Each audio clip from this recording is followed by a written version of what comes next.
There needs to be, you need to be on your legs. If you come off your legs, you can't tongue. And that's why all of Reinhardt's routines are staccato instead of slurred. Everyone else goes and slurred. Reinhardt's routines, you always staccato tongue them first. So right?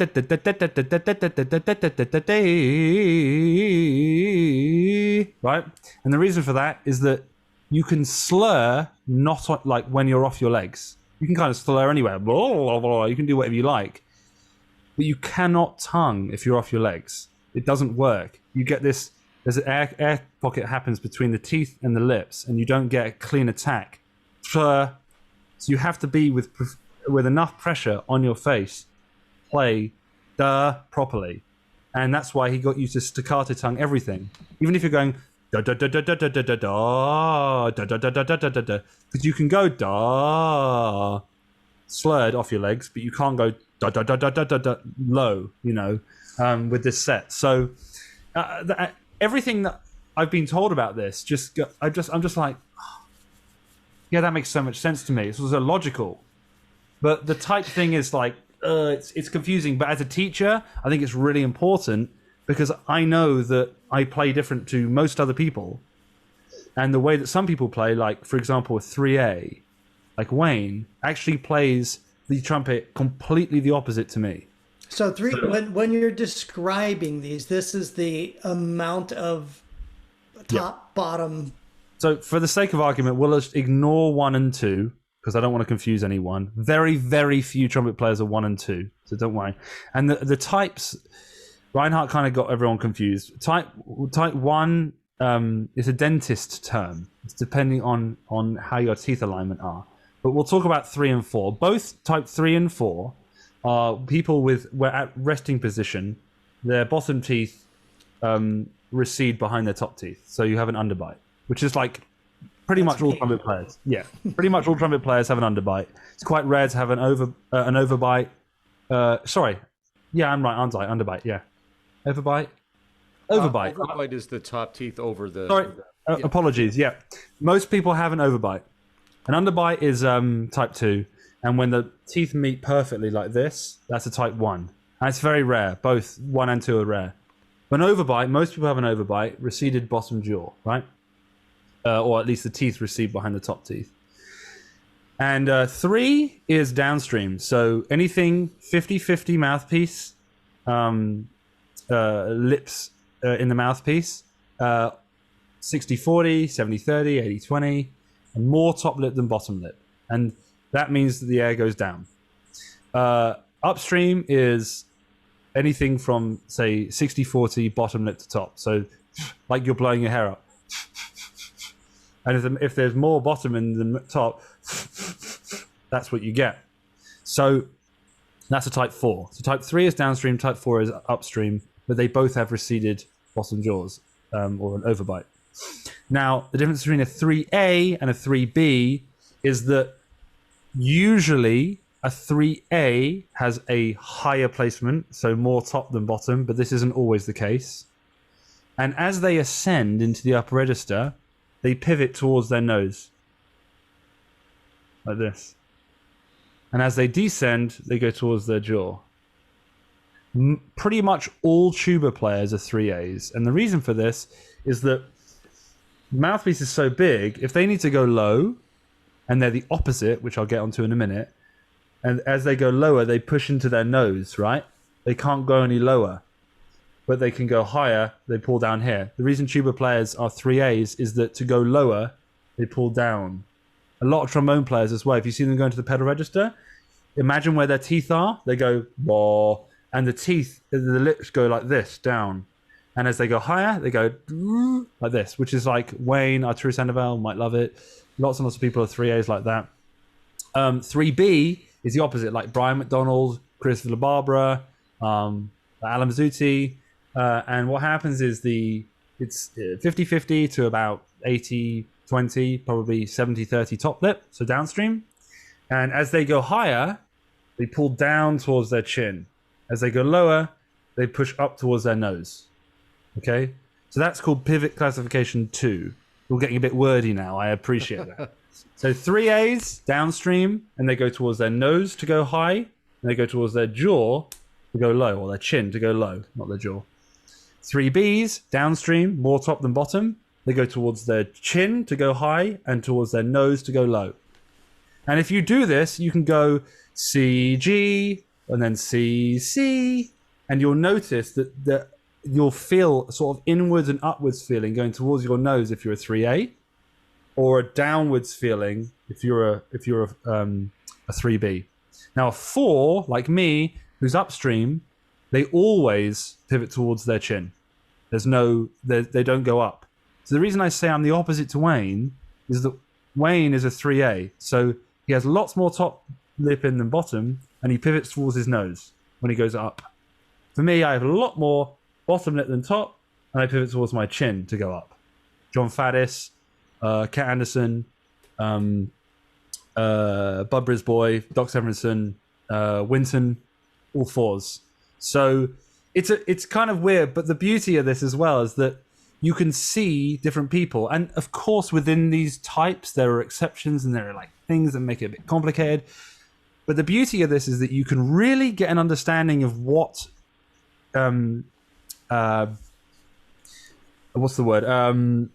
what things that you might struggle with, and what other, say, 3As or 4s might struggle with as well. And it's very, very, very well documented, this stuff. Like Reinhardt, just he orientated, that's what he called it. He did the 4-hour orientation class with people, and he orientated so many people, and almost all the same problems came up with these different embouchure types because of teeth issues. Or you can also tell, even from like looking at people's anatomy, what they probably are. You know, like some putting the mouth. Yeah, sometimes. Yeah, it's really interesting. So anyway, like it's really geeky, but it's really comprehensive, and I feel as though it's really sad as well that it doesn't seem to have got the traction that I think we all need a bit of that, even if it could be sort of delivered in a bit more. It's not an easy read. I mean, I was I don't know, man, maybe 17 years old, 18 years old when Bobby Shue gave me the book. He said, take that home and read it, because there's a lot of great info in this thing and you're going to need to figure out some stuff for yourself. But I kind of like scratched my head in reading it and trying to understand the pivot. And of course I understood it in the incorrect way. And it wasn't until many years later that I got a little bit of a grasp of it. Now this provides even more of an insight to it. And I hope I've been like clear-ish, but the reason that it's also quite difficult is that someone else, for example, right, that had their own routine, or they did something, they could go on YouTube, right, and they could go, right, do this. And they'll say, if you pull towards your chin, you'll go higher. Or they'll say, if you blow harder, or if you breathe this way, you can play like this. It's really easy to make a YouTube video or explaining how to form an embouchure or something like that. I don't know, just like any thing that we've seen, or what your warm-up is. You should lip buzz. Should you? Some people should, but other people really shouldn't. I shouldn't be lip buzzing. It's not. It's detrimental to my chops. It's not a good thing for me to do. But for 3s, it's good. And so this is why it's a problem, because it's really difficult to teach this to different people at the same time. So if I was to give a lesson to someone on this, not that I feel as though I know enough about it to properly like diagnose all the problems that someone might have, but let's say you went to Chris for a lesson, who studied with Reinhardt for 8 years and knows pretty much everything there is to know about it, you would be getting a very specific prescription to your problems. It's a very prescriptive system. It's not like, do everything in this book and you will be amazing. You know, there are some methods that are like that. If you have a problem, there are about 90 routines, and each routine will solve an issue. And if you have a fundamental problem, you set some boundaries you're not allowed to leave, and you work on them. You work on stuff like that.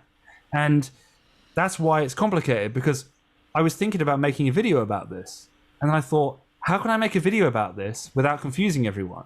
Because if I'm talking to a 4 and they don't know that they're a 4, they need to be told that they're a 4. You can figure it out yourself, but you risk messing a lot of things up as well if you don't know. So you need to be typed correctly. And a lot of people have been messed up by being mistyped.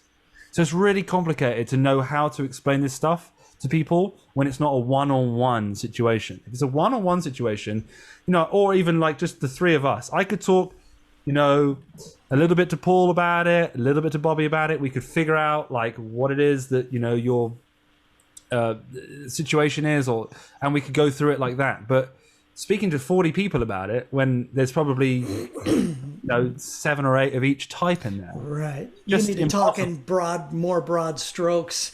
I mean, it's and the problem is, like, some things do not apply to some types. No, exactly. But it's also the beauty of why it's so good, because it's like tailored specifically to you.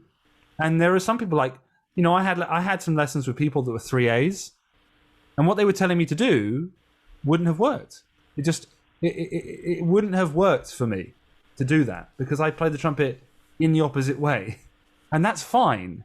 But at the same time, I can learn something from them musically, or I can learn from them, like there might be like a little light bulb thing that they can give me, but at the same time, what they're doing is different to me, and that's also okay. It's just anatomy, and something that people, I feel as though, don't talk about enough, and I didn't talk about it enough until I started realizing these things. So sorry, Paul's asked the first question about. No, this is fine. This is how it goes, but it's fascinating. So let's just continue this, because I know, like you said, you get asked about this a lot. I'm happy to talk about this forever if you like.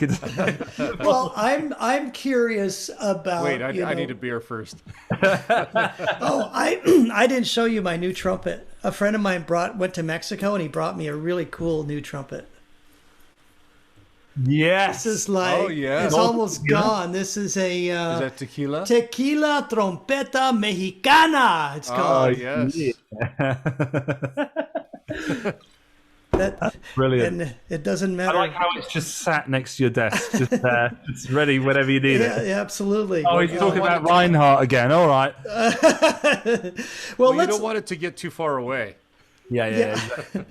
Well, let's continue a little bit about the air thing, because I think there's a lot of misconceptions with air, and I've had a lot, and I'm not saying by any means I'm a master of it, but I'm curious, a little bit more about sort of the pressure, the volume, kind of your thoughts on what it is to, particularly with regards to range and endurance, how you feel about that, and what, how you can explain that to us. Just what, air specifically, or like... Well, maybe in the way you breathe and in the way you play and you approach different registers, or maybe even different style playings. I mean, we've had some controversy on the site recently. Somebody asked about the wedge breath, and I'm a Bobby Shoe. I mean, he's been a friend of mine for over 40 years now, and I found that it really works for me. Other people maybe feel like they're using too much. I think they mistakenly feel like you got to play like that, even if you're playing in the low register, even if you're playing a legit thing or whatever. That's more of a system or a method of playing in a high compression fashion as opposed to playing down low. I'm just curious as to maybe how you do things. So I'm aware of the wedge breath. I have given it some thought, but I am by no means. I took a lesson off Bobby, and I had a masterclass with him at the academy, and I love the guy to pieces, musically, and from the period of time that I've known him or met him, he's just been a sweetheart to me. But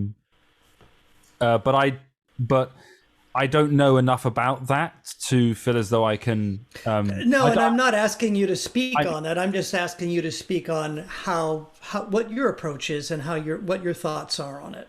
Absolutely. The reason I say that is because I feel as though there is definitely some. Because what I'm going to say here is that it might sound as though I'm like super anti wedge breath. I'm not. I just feel as though people put too much value on air. Just generally, like wedge breath or no wedge breath. I feel as though so much more can be accomplished if we focus on other things. If the air is right, then that's going to make things easier. But I find it quite difficult to, like, you don't need very much air to play high. Like, Well, you actually play less. let's just start. I'm sorry for interrupting, but let's No, go just for start it. with what you said. You said when the air is right. So what is your definition of when the air is right? Well, this is the kind of spiel I used to give before the Reinhardt stuff on this thing this idea I developed. It's nothing groundbreaking, but I think it kind of explains how we need to play based on having this environment here, right? Everything sort of past the neck up is your environment, and your engine is your lungs, effectively, and how the two work together. And if we create an environment here for when the air goes over the lips, that a specific note is made or frequency is made, then that is the environment that is necessary to play that note at that volume. And that's kind of all there is to it. I'm not saying that, like, oh, there we go, cool, you can now go and play high, because you have to figure that out. And that's why I believe the upper register is a discovery rather than like a muscle building exercise. It's not something you sort of grow into it, but only through a series of light bulb moments, more than like, and that can be proven because you can play double C with basically zero air. You know, is the air being compressed? Yeah, I'd say that the air column is shorter, but there's so much more going on here than what needs to be done. I don't know, like my horn.